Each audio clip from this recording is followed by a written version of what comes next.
the studio today, we have Alisha Christie. Now, you should know Alisha because we put up her exercise videos on our Facebook and our website. Alisha, thank you so much for joining us here today Very at the welcome. table. Yeah. It's good to have you here. Now, you've been running your sort of fitness business for how long? Yeah, I'm in my third year officially now. Third year. Yeah. So how hard is it? Because there's a lot of mums out there who want to start up a business, and we'll get into what you do more specifically in a minute, but how hard is it to start a business? Yeah, look, it definitely has been probably the hardest thing I've done in my life, but I left a profession to start this business. I was a teacher beforehand, and I just got to the point where that was just sucking the life out of me. And so starting the business, although it's been probably the biggest challenge I've faced, it's been the most rewarding, and I wouldn't swap it for anything. Yeah. What was that transition like for you, going from being a teacher into starting your business? It was interesting. I had a lot of doubts about myself. It was actually my husband. He believed in me. He saw something in me and he thought, no, you can absolutely do this. And he really pushed me to do it. He could see that teaching was just, draining my life away, and I didn't have time to sort of pursue the passions that I had. So that transition, it was tough. I mean, not making, going from a salary as well to one income, and really, like, that still is taking time to build.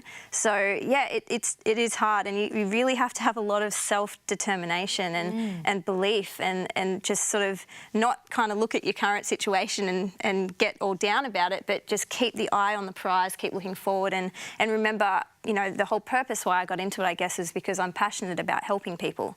And if I keep that as my focus rather than, what's happening to me, then I push forward, and it's okay. So you talk about helping people. Unpack that for us. What does that look like? Yeah, awesome. So for me, I'm really passionate about women's health in particular.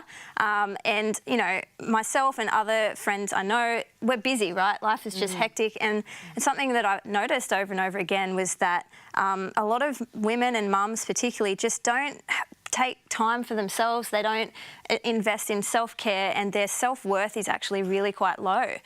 And so I see what I'm doing as so much more than just, here's an exercise program. In fact, that's not how I work anymore.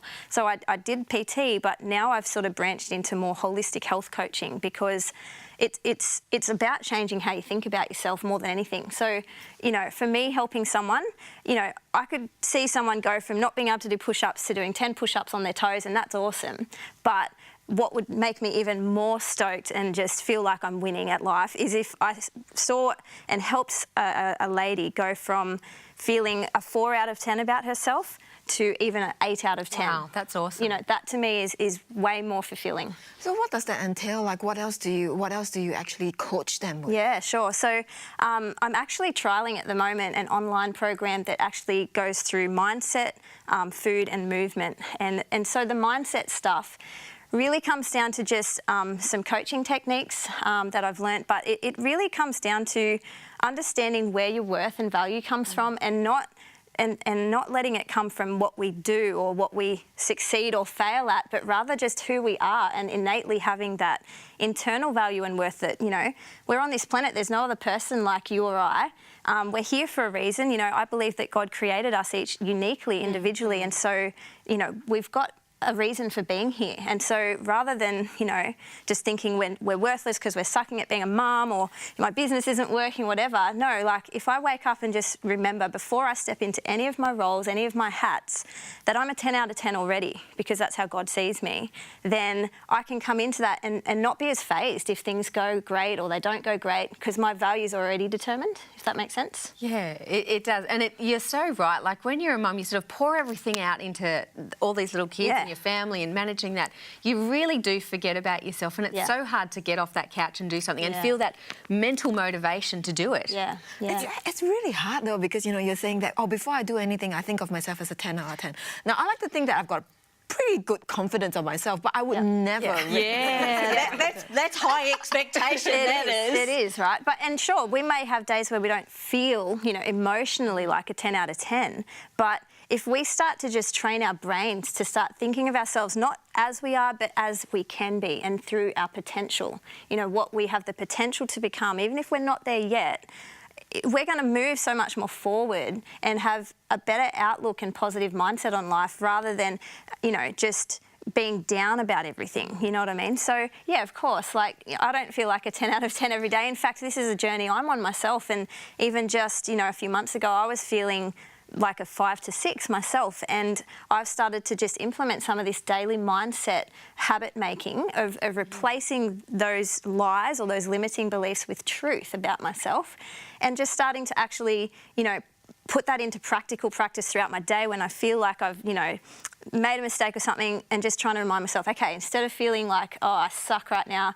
it's okay. There's no such thing as failure, there's only learning. And I love the bits you put up on our Facebook page, because they're like 10 minutes and they're bite-sized, so they're really mentally and physically manageable. Yeah. The fitness industry has sort of gone gangbusters and is growing a lot. Yeah. Why do you think that is? Why is it so popular? Yeah, that's a good question. I think that we're more and more becoming part of a society and a world that is more health focused. I mean, you can see the whole plant-based movement, the vegan movement, that's really taking off. That's becoming cool now. And even, you know, body image, that sort of stuff. I think we're becoming more aware of our environment, of ourselves. And so, you know, you even look at companies now, you know, packaging has gone to greens and natural and all this stuff, because they know that everyone's wanting to be fitter and healthier. And so I guess the fitness industry is just booming, because people are becoming aware that, you know what, like, my health is important, and I do need to be doing something about it. Now, Alisha, you talked a bit about not just thinking about our physical bodies, but about thinking holistically. How can someone implement like holistic health in their lives? Yeah, great question.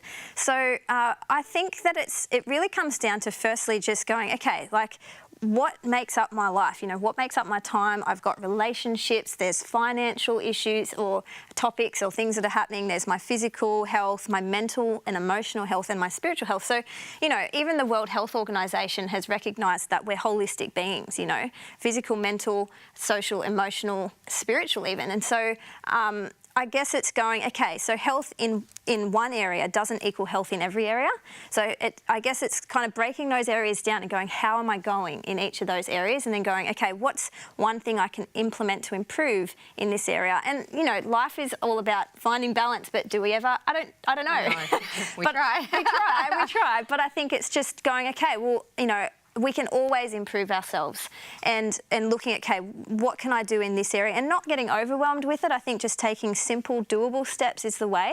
But yeah, I think a lot of it starts here. So can you tell us about anyone you've worked with that has gone from that position of not feeling great to, you know, 10 out of 10? Yeah, absolutely. So recently, when I say recently, my time is a bit warped. So it might have been actually about the start of the year. A friend of mine actually came to me. She's got 3 babies, three girls, beautiful girls. She's got, you know, her post-baby weight, and she also was just feeling really crappy about herself. And she asked, she doesn't even live locally, so I put her on an online program through fitness, and I gave her meal guidelines and also some mindset things to do. And it was really cool, because she wrote back a testimony and just shared how, like, you know, she was able to lose 8 to 10 kilos over sort of the 8 to 10 weeks. And she said, more than that, I learnt how to start loving myself again. That's awesome. It's so nice to hear those stories. Yeah. And look, you can catch her on our Facebook page. Thanks so much for joining us. And Alisha, thanks for being with us here at the table. We'll have to catch you next time. You can look at our social media. We're on Facebook, YouTube, you name it. We'll have to catch you next time though, and we'll see you. And there's always room for you at the table.